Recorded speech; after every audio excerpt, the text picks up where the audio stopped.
Steel City. Is everybody ready to go? It's proclaimed the greatest radio show.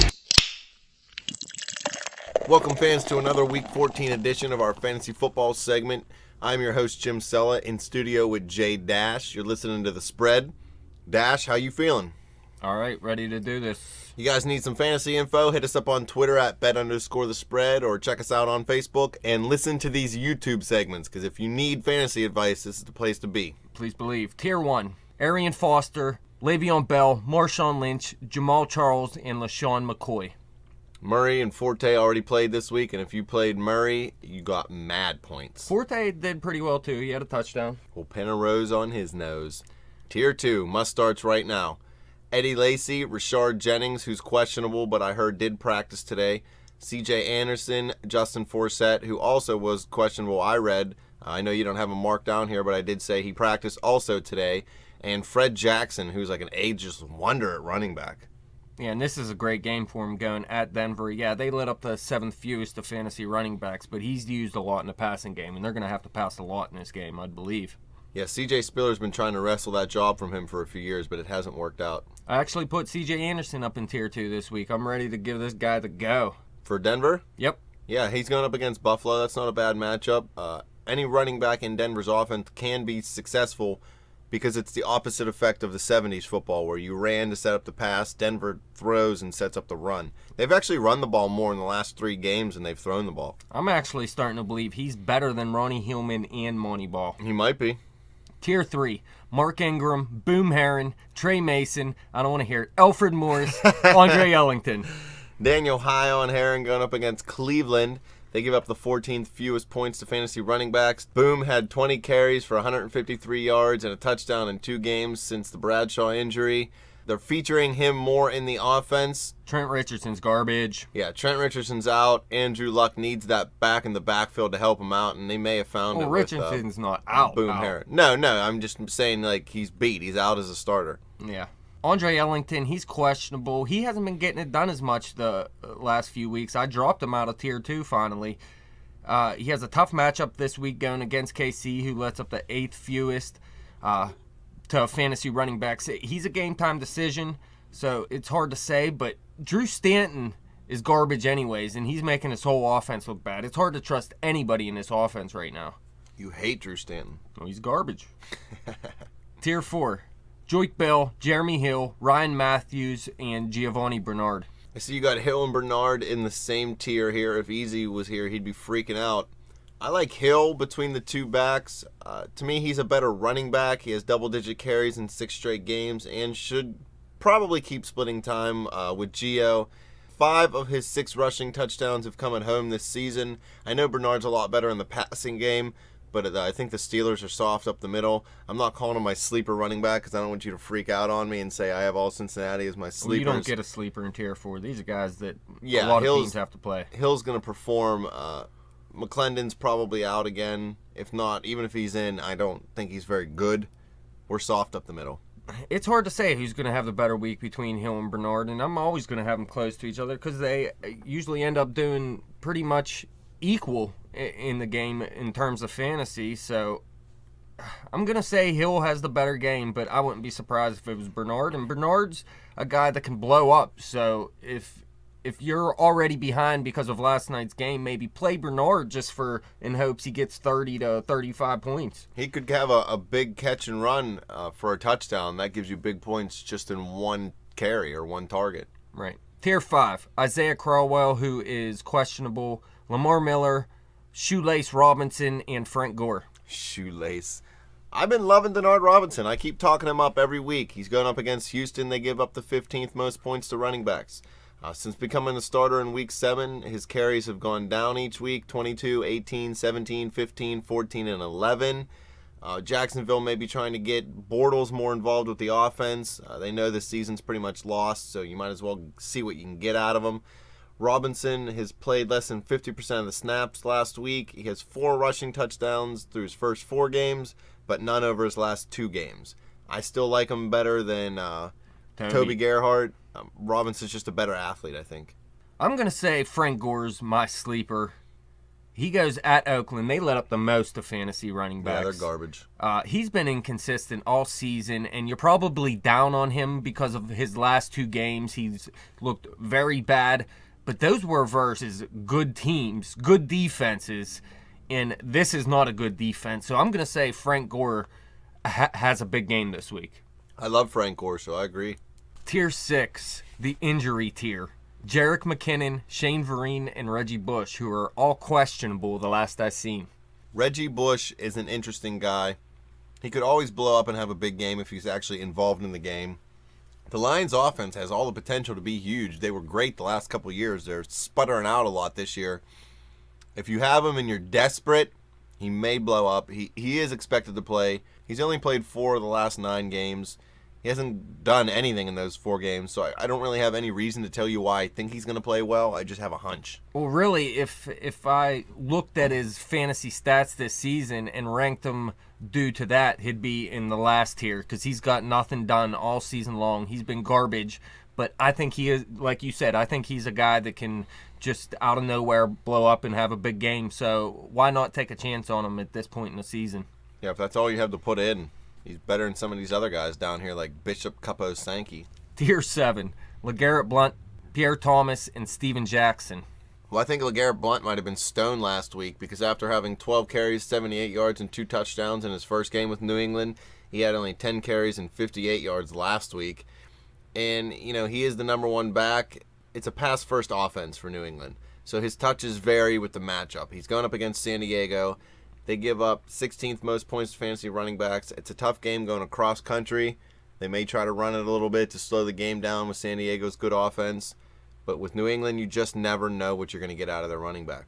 Yeah, that's the thing. If Vereen is healthy, I say play him over Blount. But it's hard to trust either one of these guys. They could both have good games. They could neither one have a good game, or one of them could. You just never know. If one of them's 2 seconds late for a meeting, they're going to be benched anyway. Steven Jackson had a season-high 101 yards last week against one of the best run defenses in football in the Arizona Cardinals, and he has double digits in PPR in 4 of his last 5 games. He has 3 TDs over that span. He doesn't get a lot of yards on the ground, but he's getting it done. Not huge games, but one of the best average guys. But it's still hard to trust a guy like this. Yeah, that Falcons offense hasn't really been trustworthy this year, so it's a tough call. He is going up against Green Bay. They're a tough defense against the run. Tier 8, Jonathan Stewart, Bishop Sankey, Chris Ivory, and Latavius Murray if he goes. Stewart's pretty interesting also. He's going up against New Orleans, who give up the 6th most points to fantasy running backs. D'Angelo Williams is out, so Stewart will get the majority of the carries. He has 85 yards rushing and 25 yards receiving last week, and it's looking an expanded role again, like I said, with D'Angelo Williams out. He has double digits in PPR in 3 of his last 5 games, but just 46 yards rushing in Week 9 versus New Orleans.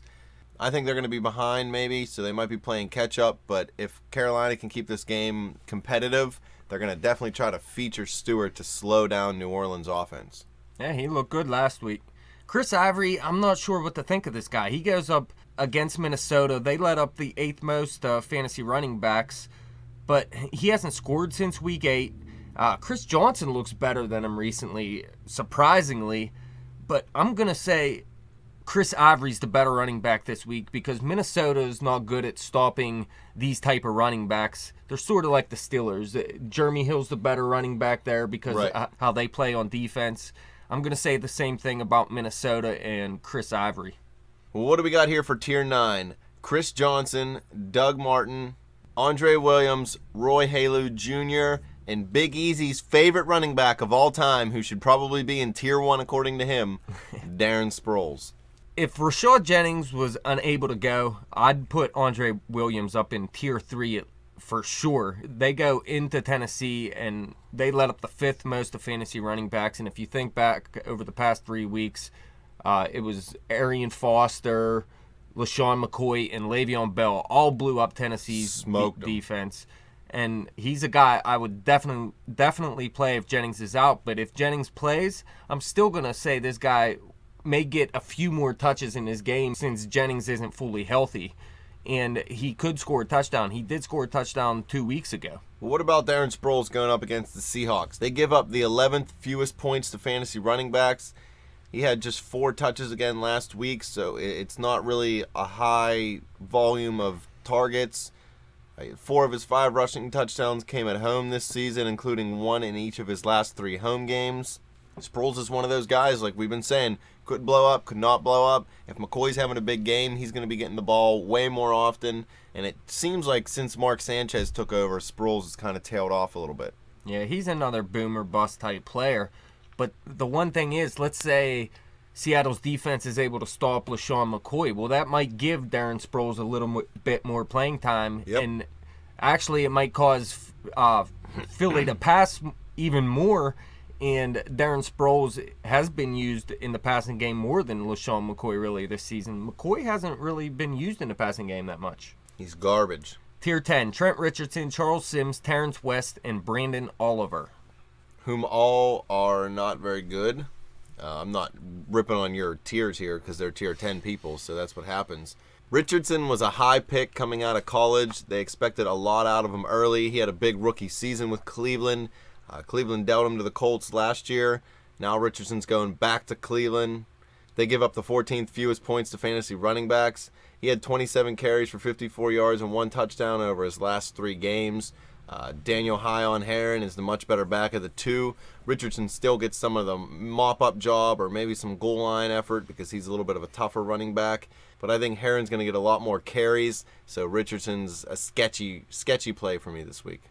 Yeah, it's tough to trust, but it is Indy's defense, and they can always blow up, and you never know what's going to happen. At this point, if you don't have much out there, Trent Richardson, he does get the carries. He just doesn't have the production anymore. But like I said, in Indy's offense, you never know. He could have a good game. Tier 11, Toby Gerhart, Carlos Hyde, Marion Grice, who may start in Arizona if Andre Ellington is unable to go. And then Theo Reddick, Marcel Reese, and Matt Asiata. Carlos Hyde could be a good play. He's going up against Oakland. They give up the most points to running backs. We said Gore was a good play, but if Gore's not having a good day, obviously they're going to go to Hyde, so it's kind of 50-50 on who's going to have the hot hand. He's not getting a lot of touches, so that's why he's down in Tier 11. He has no more than 36 yards rushing in his past 7 games and no more than 9 carries in his last 6 games. But like I said, if for some freak reason they're shutting down Gore, they're going to try with Hyde. Well, I mean, if he's going to get it done versus anybody, it's going to be Oakland because they are the worst. Garbage. Now, Matt Asiata, if Jerick McKinnon's unable to go, I'd probably move him up to maybe the top of Tier 9, let's say. Sounds like a good place for him. He was ahead of Tate on the depth chart last week, and he should remain involved going forward. Now, he's only scored in 2 games, but he has 6 touchdowns in those 2 games. So it's hard to trust that he's going to score a touchdown, but he's not that terrible of a play this week because he is used in the passing game too. That is if McKinnon's out, though. Tier 12, some bums. Bum time. Benny Cunningham, Ben Tate, and Darren McFadden. Ben Tate, why did they even sign him if they're not going to try to play him? He only has 5 carries for 15 yards last week. He didn't even play in the first game, right? He was there, but he didn't get any touches. So why? He's better than both the backs, if you ask me, and they don't even try him. I think he's going to get a few more carries going forward. But if McKinnon plays, he's not a good play at all. If McKinnon's out, Asiata's the better play, but I'd say Ben Tate might get up to 10 touches this week rather than 5. Well, that wraps up our running back segment for Week 14. Thanks, Dash, for sitting in. Fans, you can follow us on Twitter at bet_the_spread. Any questions you have, hit us up. Like us on Facebook. Subscribe to that YouTube channel. Love fantasy football. Good luck.